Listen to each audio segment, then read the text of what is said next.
दोस्तों, अगर आप एक सीएससी बीएलई हैं, कॉमन सर्विस सेंटर संचालक हैं, तो आप सभी के लिए बहुत बड़ी अपडेट निकल के आ चुकी है। अब आप सभी अपने सीएससी सेंटर के माध्यम से लोगों का ड्राइविंग लाइसेंस बनाकर दे सकते हैं और अपने सीएससी सेंटर पर ही ड्राइविंग लाइसेंस का एग्जाम भी दिलवा सकते हैं। आज के इस वीडियो में मैं आपको कंप्लीट जानकारी देने वाला हूं। अगर आप एक सीएससी बीएलई हैं तो आप सभी के लिए बहुत ही अच्छी अपॉर्चुनिटी निकल के आ चुकी है। अब सभी राज्य के बीएलई अपने सीएससी सेंटर के माध्यम से लोगों का ड्राइविंग लाइसेंस के लिए अप्लाई कर सकते हैं और उनका एग्जाम अपने सीएससी सेंटर से ही दिलवा सकते हैं। इसका रजिस्ट्रेशन आधार ई केवाईसी के द्वारा किया जाएगा, जो कि काफ़ी अच्छा है। मतलब कि आप सभी उसका आधार ई केवाईसी के द्वारा ही ड्राइविंग लाइसेंस के लिए आवेदन कर पाएंगे और उसका एग्जाम आप सभी अपने सीएससी सेंटर पर ही दिलवा सकते हैं और मात्र आधे घंटे के अंदर ही उसका ड्राइविंग लाइसेंस बनकर तैयार हो जाएगा, जिसको कि आप सभी प्रिंट आउट निकाल कर उस व्यक्ति को दे सकते हैं। आज के इस वीडियो में हम आपको कंप्लीट जानकारी देने वाले हैं, तो वीडियो को ध्यानपूर्वक देखना। वीडियो पसंद आए तो वीडियो को लाइक शेयर करना, साथ ही आप सभी इस वीडियो को शेयर भी कर देना। तो चलिए शुरू करते हैं। सबसे पहले आप सभी को अपने सीएससी आईडी पासवर्ड से डिजिटल सेवा पोर्टल के अंदर लॉगिन हो जाना है। इसके बाद आप सभी को यहाँ पर इस प्रकार से डैशबोर्ड ओपन हो जाएगा। यहाँ पर आपको सर्च बार में सर्च कर लेना है ESA, इतना टाइप करेंगे तो यहाँ पर आपको एक सर्विस देखने को मिलेगा, transport service E Sarathi and ई वाहन इन गवर्नमेंट। आपको इस वाले ऑप्शन पर क्लिक कर देना है। जैसे ही आप इस ऑप्शन पे क्लिक कर देते हैं तो आप सभी के सामने इस प्रकार से डिजिटल सेवा पोर्टल का एक नया इंटरफेस खुल जाएगा। यहाँ पे आपको लॉगिन विथ डिजिटल सेवा कनेक्ट वाले ऑप्शन पर क्लिक कर देना है। जैसे ही आप उस पर क्लिक कर देते हैं तो फिर आप सभी अपनी सीएससी आईडी के द्वारा इसके अंदर सक्सेसफुली लॉगिन हो जाते हैं और आपने अब तक अपने सीएससी आईडी के द्वारा कितने ड्राइविंग लाइसेंस के अप्लाई किया है वो सभी की लिस्ट आप सभी के इस स्क्रीन पर देखने को मिल जाता है। ड्राइविंग लाइसेंस बनाने के लिए आप सभी को यहाँ पर एक ऑप्शन देखने को मिलता है ई सारथी सर्विस। आपको ई सारथी सर्विस पे क्लिक कर देना है। जैसे ही आप इस पर क्लिक कर देते हैं आप सभी के सामने इस प्रकार से तमाम सर्विसेज ओपन हो जाती है। यहाँ से आप सभी लोगों का ड्राइविंग लाइसेंस के लिए आवेदन कर सकते हैं। ड्राइविंग लाइसेंस बनाने के लिए आप सभी को सबसे पहले यहाँ पर एक ऑप्शन दिखाई देता है अप्लाई फॉर लर्नर लाइसेंस। आपको इस पर क्लिक कर देना है। जैसे ही आप इस पर क्लिक कर देते हैं तो आप सभी के सामने एक नया टैब ओपन हो जाता है कुछ इस प्रकार से, और यहाँ पर आप देखेंगे तो आपको यहाँ पर CSC SPB लिखा हुआ दिखाई देगा। सबसे पहले यहाँ पर आप सभी को अपना स्टेट का सिलेक्शन कर लेना है। डिफॉल्ट रूप में यहाँ पर दिल्ली स्टेट आता है, तो यहाँ पर जो भी आपका स्टेट है आप यहाँ पर चेंज स्टेट पर क्लिक करेंगे और इसके बाद जिस भी राज्य से आप बिलोंग करते हैं आप यहाँ से सिलेक्ट स्टेट नेम पे क्लिक करेंगे और अपने स्टेट का नाम यहाँ पर सेलेक्ट कर लेंगे। और इसके बाद जैसे ही आप इस पर सेलेक्ट करेंगे तो आप सभी के सामने कुछ इस प्रकार से इंटरफेस आ जाएगा। अब यहाँ पर आप सभी को ड्राइविंग लाइसेंस बनाने के लिए इस प्रकार से एक पॉपअप आएगा, तो यहाँ पर आपको सबसे पहले इसको स्किप कर देना है। स्किप कर देने के बाद आप सभी के सामने इस प्रकार से डैशबोर्ड ओपन हो जाता है। यहाँ पर आपको कई सारे ऑप्शंस देखने को मिलेगा, तो सबसे पहले आपको अप्लाई फॉर लर्नर लाइसेंस वाले ऑप्शन पर क्लिक कर देना है। जैसे ही आप इस ऑप्शन पे क्लिक कर देते हैं आप सभी के सामने इस प्रकार से इंटरफेस आ जाता है। यहाँ पर आपको कंटिन्यू वाले ऑप्शन पर क्लिक कर देना है। जैसे ही आप यहाँ पे कंटिन्यू वाले ऑप्शन पे क्लिक कर देते हैं तो आप सभी के सामने इस प्रकार से ट्रांसपोर्ट डिपार्टमेंट इस प्रकार से ऑप्शंस आ जाता है। यहाँ पर फिर आपको सबमिट वाले बटन पर क्लिक कर देना है। जैसे आप यहाँ पे सबमिट वाले बटन पर क्लिक करेंगे तो आप सभी के सामने इस प्रकार से जो आपका रजिस्ट्रेशन फॉर्म है इस प्रकार से ओपन हो जाएगा।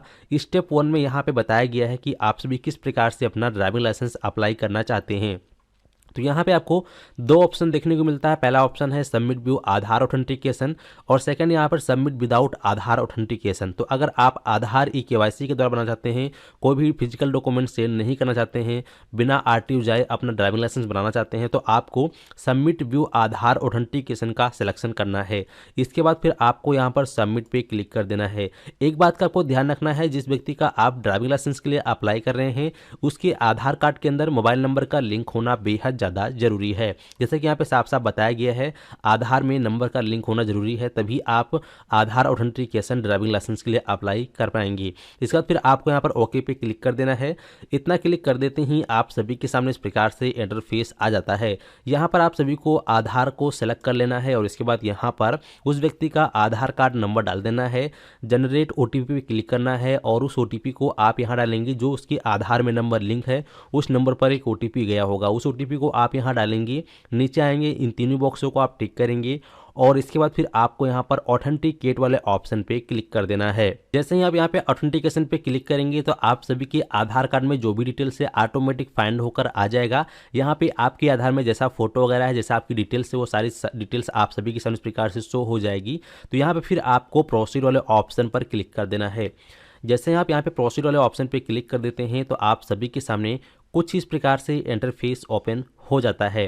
ठीक है, तो यहाँ पर आप सभी के सामने प्रकार से एक ऑप्शन आएगा, यहाँ पे आप ओके पर क्लिक कर देंगे। इसके बाद आप सभी के सामने इस प्रकार से रजिस्ट्रेशन फॉर्म ओपन हो जाता है। अब यहाँ पर आप देखेंगे तो आपका नाम, आपके फादर का नेम आपकी आधार से ऑटोमेटिक फाइंड कर लिया गया है और आपकी फोटो भी आधार वाली आ चुकी है। अब इसे आप इस प्रकार से स्क्रॉल करते हुए नीचे आएंगे, यानी कि आप पैदा कहाँ हुए थे उस जगह का नाम आपको यहाँ डालना है। अपनी क्वालिफिकेशन यहाँ चूज कर लेना है। अगर आपको अपने ब्लड ग्रुप का पता है तो आप चूज करेंगे, अदरवाइज अननोन रहने देंगे। इसके बाद इस प्रकार से नीचे आएंगे, यहाँ पर अगर कोई और मोबाइल नंबर आपके पास है तो उसको भी आपको यहाँ पे टाइप कर देना है और इसके बाद फिर इस प्रकार से स्क्रॉल करते हुए नीचे आएंगे। अब यहाँ आप देखेंगे तो यहाँ पर आपका जो एड्रेस है वो ऑटोमेटिक आ चुका है और यहाँ पर आपको अपना प्रेजेंट एड्रेस को सेलेक्ट कर लेना है। इसके बाद फिर इस प्रकार से नीचे आएंगे, यहाँ पर आप जो है प्रेजेंट एड्रेस पे कितने साल से कितने मंथ से रह रहे हैं वो आपको यहाँ पे टाइप कर देना है। एड्रेस को फिल कर लेने के बाद जैसे ही आप नीचे आएंगे फिर आप सभी के सामने इस प्रकार से इंटरफेस आएगा।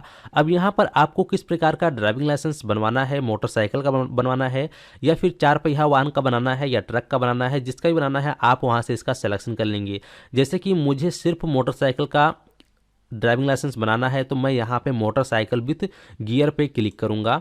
और अगर आपको मोटरसाइकिल के साथ साथ 4 व्हीलर वाहन का भी ड्राइविंग लाइसेंस बनवाना है तो आप उसको भी इस प्रकार से सेलेक्ट कर लेंगे। ठीक है, जैसे कि मैं इसको सेलेक्ट कर लेता हूं, फिर यहाँ पर आपको ऑप्शन दिख रहा है एरो का, आप इस प्रकार से क्लिक करेंगे तो ये वाला ऑप्शन यहाँ पर आ जाएगा। और अगर आपको 4 व्हीलर का भी बनाना है तो इसको भी सिलेक्ट करेंगे इस प्रकार से और इस प्रकार से इस पर क्लिक करेंगे। और अगर आपने गलती से एक ज़्यादा सेलेक्ट कर लिया तो उस पर आप इस प्रकार से क्लिक करेंगे और इसके बाद फिर आप सभी इस प्रकार से इस वाले ऑप्शन पर क्लिक कर देंगे तो यहाँ से ये हट जाएगा। तो यहाँ पर आप देख पाएंगे जो आपका ड्राइविंग लाइसेंस है किस कैटेगरी का बन रहा है। तो यहाँ पे मुझे सिर्फ मोटरसाइकिल का ड्राइविंग लाइसेंस बनाना है तो मैंने इसलिए इसका सिलेक्शन कर लिया है।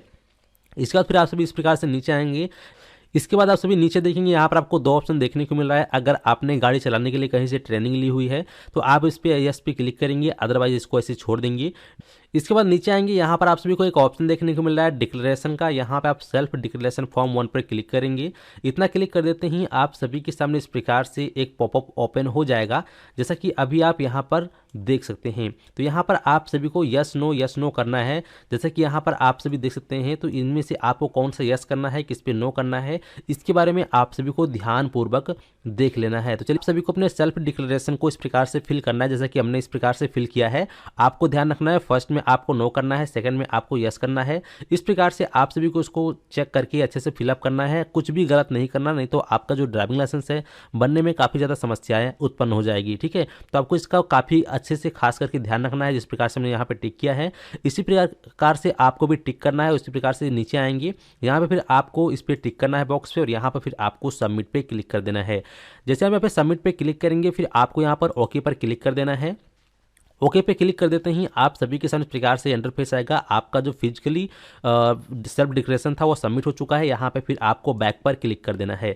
इतना क्लिक कर देते ही अब आपका सेल्फ डिक्लेरेशन भी कंप्लीट हो चुका है। अब इसके बाद नीचे आपसे पूछा जा रहा है क्या आता है, तो इस केस में क्या आप सभी अपने बॉडी को ऑर्गन्स को डोनेट करना चाहते हैं। अगर करना चाहते हैं तो आप यस पे क्लिक करेंगे, अदरवाइज आपको नो पे क्लिक कर देना है। इसके बाद नीचे आएंगे, यहाँ पे फिर आपको इस पे बॉक्स पे टिक करना है और यहाँ पर फिर आपको सबमिट वाले बटन पर क्लिक कर देना है। जैसे आप सबमिट वाले बटन पर क्लिक कर देते हैं यहाँ पर आपके सामने इस प्रकार से पॉपअप आएगा, आप इसको ओके पर क्लिक करेंगे। फिर इस प्रकार से एक और ओके आएगा, इस पर फिर से आपको क्लिक कर देना है। फिर आपको यहाँ पे ओके पर क्लिक कर देना है। जैसे आप इस पर 3 बार ओके पर क्लिक कर देते हैं तो आप सभी के सामने नेक्स्ट इंटरफेस कुछ इस प्रकार से लोडिंग लेकर आ जाएगा। आप सभी के सामने कुछ इस प्रकार से एक पॉपअप आ जाएगा। यहाँ पर आपको ओके वाले ऑप्शन पर क्लिक कर देना है। इतना क्लिक कर देते ही आप सभी का जो एप्लीकेशन रेफरेंस स्लिप है इस प्रकार से जनरेट हो जाएगा और आपका जो भी डिटेल्स इस प्रकार से शो हो जाएगा। इस डिटेल को मैं सिक्योरिटी रीजन के कारण हाइड करूंगा ताकि कोई भी दिक्कत ना आए यूट्यूब पे वीडियो अपलोड करते समय, ठीक है। तो यहाँ पर इस प्रकार से आप सभी के सामने एप्लीकेशन रेफरेंस स्लिप आ जाएगी। इससे आप इस प्रकार से स्क्रॉल करते हुए नीचे आएंगे और फिर यहाँ पर आप नेक्स्ट वाले बटन पर क्लिक कर देंगे। जैसे ही आप यहाँ पे नेक्स्ट वाले बटन पर क्लिक कर देते हैं, आप सभी के सामने इस प्रकार से आपका एप्लीकेशन नंबर आ जाता है और यहाँ पे आपका डेट ऑफ बर्थ आ जाता है। यहाँ पे इस कैप्चा कोड को आपको डाल देना है और उसके बाद फिर आपको सबमिट पर क्लिक कर देना है। जैसे ही आप सबमिट कर देते हैं आप सभी की जो डिटेल्स इस प्रकार से एक बार फिर से ओपन हो जाएगा। अब इसे आप स्क्रॉल करते हुए नीचे आएंगे, यहाँ पर आप सभी की जो डिटेल्स इस प्रकार से शो हो जाएगी। यहाँ पर आप सभी को एक ऑप्शन देखने को मिल जाता है अपलोड डॉक्यूमेंट्स का और यहाँ पे फिर आपको प्रोसीड वाले ऑप्शन पर क्लिक कर देना है। जैसे ही आप यहाँ पे प्रोसीड वाले ऑप्शन पे क्लिक कर देते हैं तो आप सभी के सामने इस प्रकार से इंटरफेस आएगा। अब यहाँ पे फिर आपको सबमिट वाले ऑप्शन पर क्लिक कर देना है। जैसे आप यहाँ पे दोस्तों सबमिट वाले ऑप्शन पे क्लिक कर देते हैं, आप सभी के सामने इस प्रकार से इंटरफेस आएगा। यहाँ पे आपको टिक करना है और फिर आपको यहाँ पर ओके पर क्लिक कर देना है। जैसे आप यहाँ पे ओके पर क्लिक कर देते हैं तो आप सभी के सामने इस प्रकार से इंटरफेस आ जाएगा। अब इसे आप स्क्रॉल करते हुए नीचे आएंगे, यहाँ पर आप देख सकते हैं डॉक्यूमेंट पे आप क्लिक करेंगे तो यहाँ पर एज प्रूफ और एड्रेस प्रूफ आप सभी से मांगा जा रहा है। तो यहाँ पर आप पहले एज प्रूफ का सिलेक्शन करेंगे। यहाँ पे प्रूफ ऑफ में क्या देना चाहते हैं, तो यहाँ पर मैं एज प्रूफ में वोटर ID कार्ड दे सकता हूँ या पैन कार्ड दे सकते हैं या आधार कार्ड भी दे सकते हैं। तो चलिए हम यहाँ पर अपना आधार कार्ड लगा देते हैं और इसके बाद फिर आप सभी के सामने इस प्रकार से इंटरफेस आएगा। आप इसे ओके पर क्लिक करेंगे। इस प्रकार से आप सभी को अपना डॉक्यूमेंट अपलोड कर देना है। जैसे आप डॉक्यूमेंट अपलोड कर देते हैं तो यहाँ पर इस प्रकार से आपका जो आधार डॉक्यूमेंट था यहाँ पे सक्सेसफुली अपलोड हो चुका है। इसके बाद फिर आप यहाँ पर नेक्स्ट पर क्लिक कर देंगे। आप सभी के सामने इस प्रकार से इंटरफेस आ जाएगा। फिर से आप स्क्रॉल करते हुए नीचे आएंगे। अब यहाँ पर आप देखेंगे आपका जो डॉक्यूमेंट है वो भी अपलोड हो चुका है।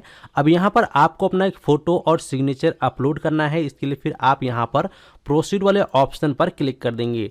जैसे आप यहाँ पे प्रोसीड वाले ऑप्शन पे क्लिक कर देते हैं, एक बार फिर से आपकी डिटेल्स इस प्रकार से ओपन हो जाती है। अब इसे आप स्क्रॉल करते हुए नीचे आएंगे, यहाँ पर आप देख सकते हैं आपको अपनी एक फोटो और एक सिग्नेचर यहाँ पर आपको अपलोड करना है। हालांकि यहाँ पे आपकी फोटो पहले से ही अपलोडेड है, तो बस आपको यहाँ पर अपना सिग्नेचर अपलोड करना है और इसके बाद फिर आपको यहाँ पर save photo and signature image file पर क्लिक कर देना है। सभी को अपना सिग्नेचर अपलोड कर देना है। अपलोड जैसे ही करेंगे आप सभी का सिग्नेचर आपकी फोटो के सामने ठीक इस प्रकार से आ जाएगा। अब इसे आप इस प्रकार से स्क्रॉल करते हुए नीचे आएंगे और यहाँ पर फिर आपको save photo signature image file पर क्लिक कर देना है। इतना क्लिक कर देते ही आप सभी के सामने इस प्रकार से इंटरफेस आएगा। आप इसे ओके पर क्लिक करेंगे। ओके पर क्लिक करने के बाद फिर इस प्रकार से आप सभी के सामने पेज आ जाएगा। फिर से आप स्क्रॉल करते हुए नीचे आएंगे और इस प्रकार से फिर आप यहाँ पर नेक्स्ट पर क्लिक कर देंगे। ठीक है, जैसे ही आप यहाँ पे नेक्स्ट पर क्लिक कर देते हैं तो आप सभी के सामने अब इस प्रकार से लास्ट पेज आ चुका है। अब इसे स्क्रॉल करते हुए नीचे आएंगे इस प्रकार से, तो यहाँ पर आप देखेंगे हमारा फोटो कंप्लीट हो चुका है, डॉक्यूमेंट कंप्लीट हो चुका है और यहाँ पे हमारा एप्लीकेशन भी कंप्लीट हो चुका है। अब हमारा जो बाकी है वो है फोर्थ स्टेप में एप्लीकेशन का फी, यानी कि हमें अब पेमेंट करना होगा। तो पेमेंट करने के लिए हमें जो है सीधा प्रोसीड वाले ऑप्शन पर क्लिक कर देना है। जैसे ही आप प्रोसीड वाले ऑप्शन पे क्लिक कर देते हैं तो आप सभी के सामने इस प्रकार से पेमेंट रिसिप्ट आ जाती है। यहाँ पर आप देखेंगे कितना अमाउंट आपको पे करना है। तो हमें यहाँ पे 200 रुपये का अमाउंट जो है वो पे करना है। तो इसके लिए इस प्रकार से नीचे आएंगे, यहाँ पर आप सभी को ऑप्शंस दिख जाता है बैंक गेटवे। तो यहाँ पे हम इस प्रकार से इसको सेलेक्ट कर लेंगे, स्टेट बैंक ऑफ इंडिया। और इसके बाद फिर आप सभी के सामने इस प्रकार से इंटरफेस आएगा। इस कैप्चा कोड को आपको यहाँ डालना है और फिर आपको पे नाउ पर क्लिक करना है। जैसे आप पे नाउ पे क्लिक कर देते हैं, पे नाउ पे क्लिक कर देते ही आप सभी के सामने इस प्रकार से पुनः एक बार इंटरफेस आएगा। इसे आप एग्री पर क्लिक करेंगे और फिर आपको यहाँ पे प्रोसीड फॉर पेमेंट पे क्लिक कर देना है। इतना क्लिक कर देते ही आप सभी के सामने इस प्रकार से आपका पेमेंट पेज जो है वह लोड लेने लग जाएगा। थोड़ा सा यहाँ पे वेट करना है, ध्यान रखना है इस कंडीशन में आपको अपने पेज को ना ही बैक करना है और ना ही रिफ्रेश करना है। इस प्रकार से आप नीचे आएंगे, यहाँ पे आपको कई सारे ऑप्शंस देखने को मिल जाता है। आप यहाँ पर बैंक के डेबिट कार्ड से पेमेंट कर सकते हैं, क्रेडिट कार्ड से कर सकते हैं। जरूरी नहीं है कि आपके पास SBI का ही क्रेडिट कार्ड या डेबिट कार्ड या बैंक अकाउंट होना चाहिए। आप किसी भी बैंक के डेबिट कार्ड के द्वारा यहाँ पे पेमेंट को कर सकते हैं। नेट बैंकिंग के थ्रू भी पेमेंट आप यहाँ पर कर सकते हैं। तो चलिए हम यहाँ पर जो है अदर बैंक डेबिट कार्ड पे क्लिक करेंगे। ठीक है, इतना क्लिक कर देते ही हमारे सामने जो है नेक्स्ट इंटरफेस कुछ इस प्रकार से ओपन हो चुका है। अब इसे आप स्क्रॉल करते हुए नीचे आएंगे और यहाँ पर आपको कंफर्म पे क्लिक कर देना है। कंफर्म पे क्लिक कर देते ही फिर आप नीचे आएंगे, यहाँ पे फिर से आपको कन्फर्म पे क्लिक कर देना है।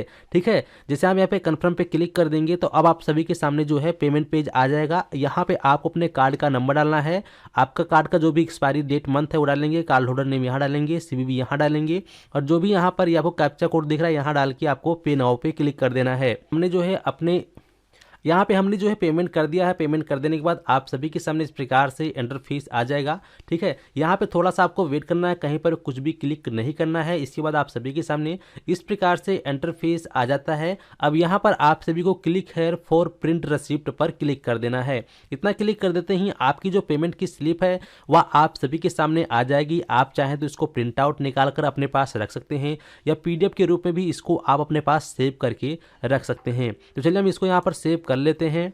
पेमेंट की रिसिप्ट निकल जाने के बाद फिर आप सभी के सामने इस प्रकार से इंटरफेस आ जाता है। अब यहाँ पर आपको एक ऑप्शन देखने को मिलता है, please go through the road safety tutorial before processing for online learner licence test, यानी कि लर्नर लाइसेंस टेस्ट देने से पहले आप सभी को जो है रोड सेफ्टी ट्यूटोरियल वीडियो को देखना होगा। तो इसके लिए फिर आपको यहाँ पर कंटिन्यू वाले ऑप्शंस पे क्लिक करना है।